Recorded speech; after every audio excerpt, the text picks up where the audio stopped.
మేము లంచ్ అయితే ప్రిపేర్ చేస్తున్నాము. సో లంచ్ ఏం చేస్తున్నామంటే chicken curry with bagara rice.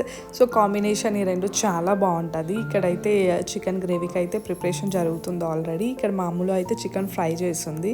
అంటే మా వారికి చికెన్ కర్రీ కన్నా చికెన్ ఫ్రై అంటేనే ఇష్టం. సో మామూలు అయితే ఫ్రై చేస్తుంది. ఇక్కడ మా అత్తయ్య ముందుగానే ఆనియన్స్ కట్ చేసి ప్లేట్లో ఇలా పెట్టిందనమాట. ఇంకా చికెన్ ఫ్రై అయితే కంప్లీట్ అయిపోయింది. ఇంకా నేనైతే తీసుకొని మా హస్బెండ్కి అయితే ఇచ్చాను. సో వారు తింటున్నారు.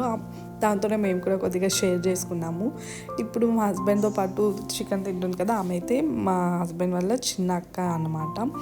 సో ఆమె నేను వీడియో తీస్తుంటే షాక్ అవుతుంది. ఏ ఒక్క సీన్ జరిగినా నేను షూట్ చేస్తూ ఉంటాను అనేసి. ఇంకా మేము తిన్న తర్వాత ఇంకా ఈ రైస్కి ఇంకా చికెన్ గ్రేవీ అయితే ప్రాసెస్లో అయితే ఉందన్నమాట. సో అంతా కంప్లీట్ అయిపోయిన తర్వాత అందరం కూర్చొని అయితే లంచ్ చేసాము.